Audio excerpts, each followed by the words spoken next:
President Donald Trump, the 45th and 47th President of the United States, wrapping up what is now the longest address in history to a joint session of Congress. 100 minutes of a speech that will be remembered for so many things. Almost impossible to pick out one or two. But as the president now makes his way off the stage, we will talk about a number of them. Big news announcing the capture of an ISIS terrorist responsible for the Abbey Gate bombing and the murder of American servicemen and women during the withdrawal from Afghanistan. Calling for a Golden Iron Dome missile defense system, calling for a massive new shipbuilding, and that was all in terms of foreign policy. The first hour and a half or so revolved around the economy, the border, the culture war, and crime, as we see the president now shaking hands with members of the Supreme Court, some of whom he appointed during his first term. There was Brett Kavanaugh right there. And he now goes past the Supreme Court. We'll see when he gets to his own cabinet. Just shook hands with Justice Roberts there. Making his way up the Republican aisle, that was John Barrasso, saying it was outstanding. Scott Bassett, his Treasury Secretary, Chip Roy, Congressman of Texas, there to shake hands. Lauren Boebert there as well. See if we can pick up a little bit of the audio. We'll turn it up.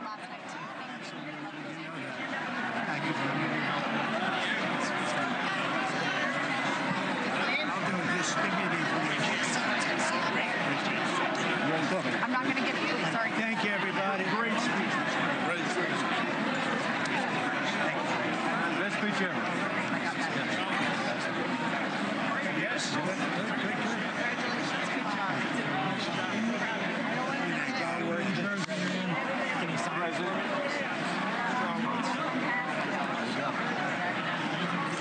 President Roger Williams, thanks for the call. I love Roger Williams. Thank you.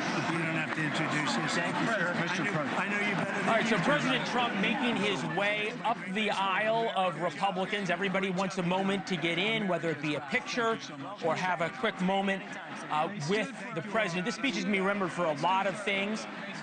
The incredible moments with a 13-year-old cancer survivor, making him a member of the Secret Service. Laken Riley's family there, telling a senior in high school whose father had been killed and had been in the military that he would attend West Point.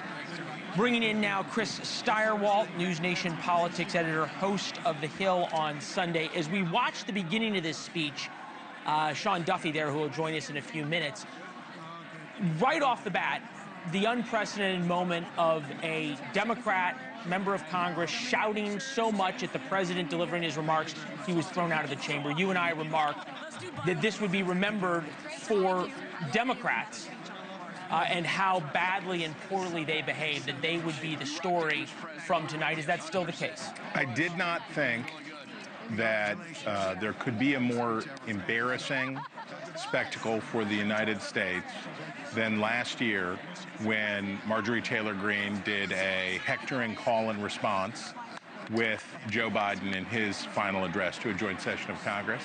But they managed to do it. Democrats managed to do it this year with Al Green. By the way, you talk about a party that's looking to rebrand. You talk about a party We're just going to listen in one more second. We'll get some more audio from President Trump. Thank you, everybody. Good job. Thank you for mentioning God needs to help us. Mr. President. Mr. President. Thank you. Great speech. Great speech. Thanks for taking my call. Good luck. Thank you for standing You strong. really triggered those people. Yeah. Tremendous, Mr. President. Thank you. Thank you so much. Thanks for the beneficial ownership and this week. Oh, yeah. Thanks for mentioning farmers. Well, we love our farmers. Thank you, man. Thank you, Mr. President. You earned this night. Thank you very much. Appreciate it. We're tired. Thank you, man. Proud of you. Thank you, Mr. President. Thank you so much. Thank you. Great again, brother. Thank you. Good for being here. I did indeed. You better believe it. Very well done, Good sir. endorsement. President, home run. Thank you very much. job. You killed it. Thank you, Mr. President. Thank you, everybody. You did great. Thank you. Good job. Thank you. Great to see you. Slam dunk. You're doing good. Thank you, sir. You did amazing, per usual. you. I'll see you. Thank you. Yes, sir. Thank you. Hey, cheese. Thank you. Love you, Mr. President. Yes. Mr. President. Thank you, everybody. Look at this beautiful. New congressman from Eastern Washington. We've never met. Michael that's Baumgartner. good. I was one of Mike Leach's best friends. He thinks very highly of you. He was Tremendous. President Trump taking some selfies and some last-minute accolades as he walks out of the door of the chamber after an nearly hour and 40-minute address to a joint session of Congress back with Chris Stirewalt. The headlines, I think, the White House wanted tomorrow, maybe the ones they get. Trump declares massive victory, recites wins of 43 days. Democrats heckling. Yeah,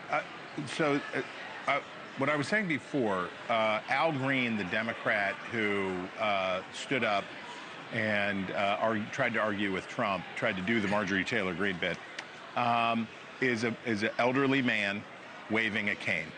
This is not the look that the Democratic Party was trying to get, right? This is not the youth movement. Now, we're going to hear from somebody who is what Democrats would like to put forward, right? The Democratic rebuttal is going to come from Alyssa Slotkin, a younger woman, moderate, from a swing state.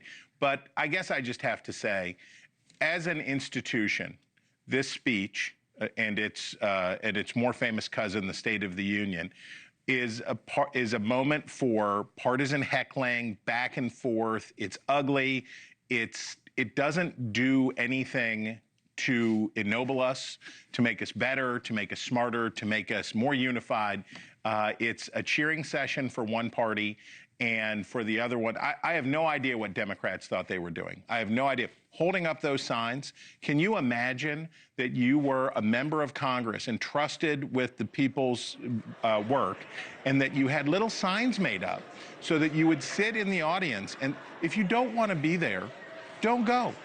Yeah. Don't go. It would have been very powerful if there would have been a bunch of empty seats on the Democratic side. But to sit there and hold up your little thing, and then Elizabeth Warren is clapping, and Donald Trump is calling her Pocahontas.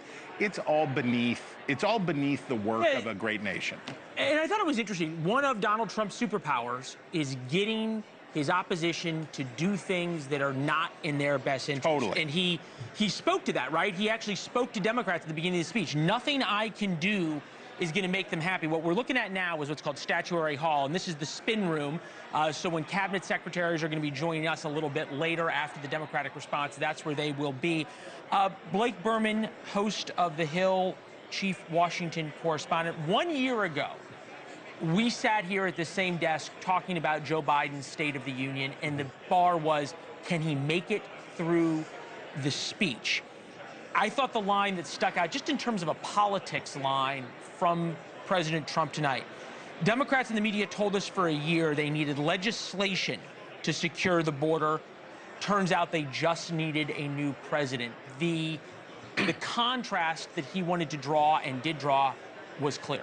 Drew the contrast there on the border. It's something you're hearing out of the White House right now. To that point, Leland, look at what the president has been able to do in 6-7 weeks' time. The numbers are undeniable, right? I guess I could almost flip it and say, well, if that's what they're doing with the current status quo, why do you need the $175 billion going forward, right? That's a legislative argument or conversation that we're you can going have, deep all of a sudden. But Republicans, that is the way that they are going to go going forward as they put this one big, beautiful bill together. But I think Chris hit the nail on the head with this. What we witnessed tonight was full-on Democratic resistance. Normally, you have Democrats and Republicans walk the president of the United States into the chamber, whether it's a Democratic president or Republican president. That didn't happen tonight. There were no Democrats that walked the president into the chamber tonight. And then you saw the behavior during it. I thought another headline here, Leland, it seemed as if we got the possible Vladimir Zelensky apology in the form of a letter that was read out loud. No, not only the apology from Zelensky, but the acceptance and then the of acceptance, apology, from President Trump. You know, there's also questions here, Leland, about did the president say enough, and what could he say at all on the economy, right, and prices right now. I just went to my favorite AI tool to try to look up, has the 10-year yield ever been mentioned in a State of the Union address? I know this was a joint address to Congress. When you're talking of blaming the past administration on egg prices and talking about the 10-year yield dropping because a trade war started today, there's a lot of room there in the middle for the sitting president of the United States to address. Right, the two things that I saw that Donald Trump was defensive on, number one was the economy prices. They're going to come down. We got this. Blame Biden for egg prices. And then number two was very defensive on tariffs. Said at one point, there's going to be some bumps, or disruptions in his words, with the coming tariffs.